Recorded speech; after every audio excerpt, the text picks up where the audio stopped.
This is one of these myths that screws up a lot of game developers' lives, one of these common misunderstandings that's based in reasonableness.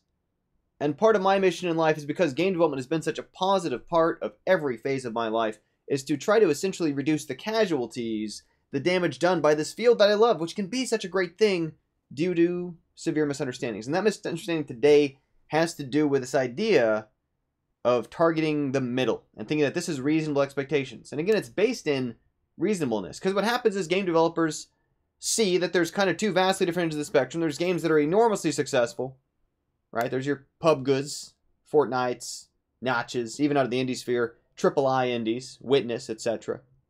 And on the other end of the spectrum, they know there's plenty of games that make next to no money, that we're talking like dozens of dollars or hundreds of dollars a year, which is nothing compared to the time that goes into producing them.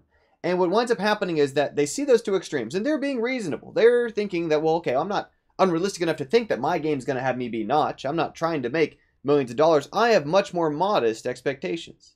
My game, instead, I'll be happy if all it has to do is just cover my costs while I make the next game. And this is almost never how it works for anybody. It's just not. And the reason for that is because we picture that there's some sort of curve, some sort of reasonable line between those people who make next to no money, those people who make tremendous sums of money. And we're like, well, even if I was like 25% towards there, even if I was 10% there, even if I was 5% towards that millionaire status, wouldn't that cover my costs? And the problem is that that curve is not a straight line. That curve is a spike, where those games that are at the very, very tip top of being featured on Steam, of being featured in the App Store, of being at the top of the sales charts, holding that spot for a solid year or whatnot, those are the games that tremendously earn a lot of money. And the other games, the fall off is incredibly rapid. Even games on iOS that are between positions 100 and 1,000 earn probably way less money than they take to build, if money's being spent on them. And again, these are figures that you can get from IGDA, and even then the numbers have gotten worse and worse and worse. There was a great talk at GDC this year, which I believe the slides are public from, so I'll link those in the description down below.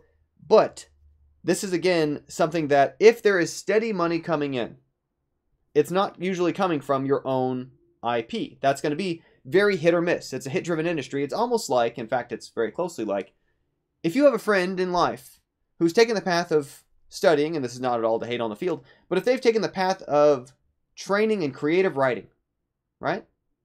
And there are authors who do creative writing work, whether it's poetry, whether it's storytelling, whether it's screenplays, whatever, who make pretty sizable money, right? And then there's many others who just do not. And the income that they earn tends to come from writing for someone else, doing writing assignments, taking one off, doing some freelance, applying their writing skills to other people who can pay them to write, rather than just the profits from their own writing books, right? Very rarely is it the case that someone says, well, I'm just going to write a book creatively, tell a story.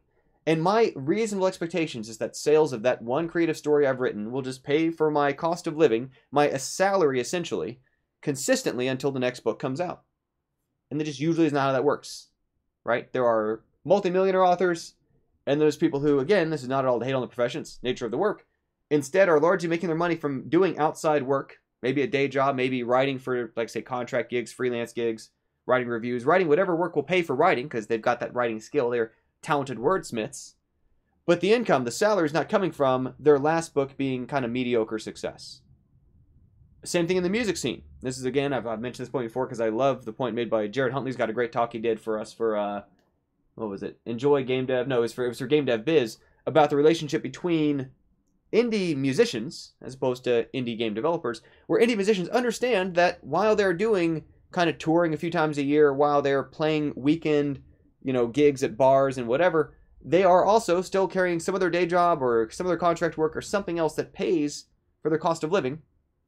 They're not counting on, well, I'll be happy if my first release on iTunes just pays our salaries while we work on the next CD, right? Like, that's not how that works in that space. There are bands that are on television, there are bands that are on stage selling out concerts and stadiums, and then there's all the other bands that are kind of struggling and fighting to make it work. And I want to reiterate once again that this is no point, and part of what's nice about his talk about indie musicians is that indie musicians understand this isn't failure. That's not doing anything wrong. That doesn't mean you're bad at it. That doesn't mean that you should have done something else in your life. That means that that's what it looks like for the vast majority of people doing it while they're doing it. And that's so key to understanding this, because what winds up happening is where this misunderstanding comes to have a real impact negatively on people's lives, and sometimes pulls people out of being able to make their own games, is because they'll say, okay, well, I'm going to burn through some savings just while I make this first game. And my runway essentially is until I run out of savings, I got to get this first game out. But then I'll just have the earnings from that first game to cover the cost of my next game. And this is what almost never works out. It doesn't work out for independent scale at solo. It doesn't work for independent scale at small teams. It doesn't work for independent scale even at studio scale. And that's actually been the case for a very long time. Even the games that you and I have grown up playing on PC, on consoles, and so on, quite often were actually funded by the publisher model, where the publisher would front the money on an advance, and most games would never recoup that advance. Right? So literally, the publisher would feed them a bunch of money. They would build a game on that money, and the risk trade-off worked so that if the game was enormously successful, the publisher would see some sizable percentage of that, and many of the games would not. And this is how so many industries are structured, whether it's books, whether it's music, I would assume film, but that one I'm less familiar with, where in a creative field, so often most of the products don't ever make back their costs, and that publishing layer is there to kind of distribute that cost, distribute that, basically have the hits, try to help pay off for the failures, and with some sort of middle layer there to kind of absorb that impact, which allows the other games to exist that otherwise couldn't really justify their existence in the market. And it's someone else kind of taking that risk element out of it. This is the same sort of thing that obviously a lot of people today self-fund through doing contract work, through doing freelance gigs, through doing a day job, whatever it might be. But it is to not have this unrealistic expectation, because it is unrealistic that the first game, maybe the second game, maybe even the third game, and it really does take thinking multiple games ahead, will just cover the cost of the next.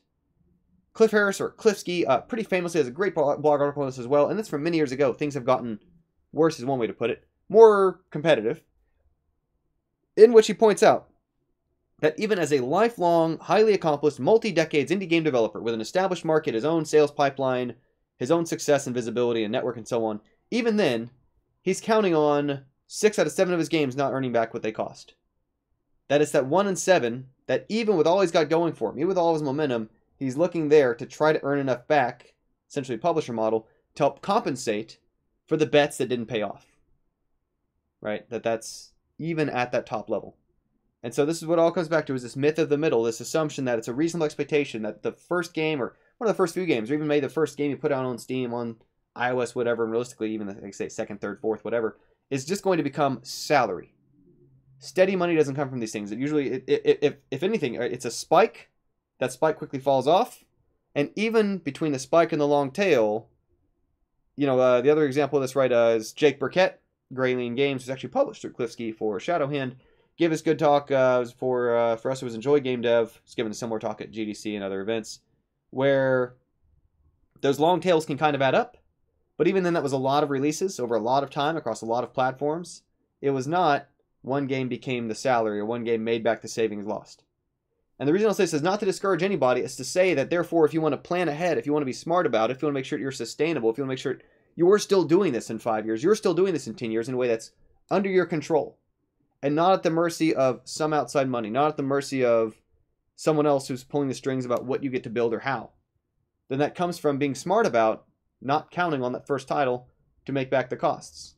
It comes from more experimentation earlier in your project. It comes from earlier feedback with customers. It comes from faster turnaround cycles on experimentation to figure out what's working and what isn't in the market. It comes from planning out that, again, like an indie musician, maybe either a day job, maybe freelance, maybe contract, which I know people don't like to hear, but it's, again, the reality for anybody who makes it, anybody who sticks around long enough to see that kind of success, it comes from doing things sustainably first, and then secondarily from those sort of things about like building up that base, and then how can we operate on what we learned about our fans, what we've been able to do with our reach, with our mailing list, with our traction in the market, building upon cross-motion between our titles, collaboration between ourselves and other established developers. Those are things that help set people apart in the market. Anyway, that's stuff for the day. Just, as always, I'm out here to try to reduce casualties of this thing that I love.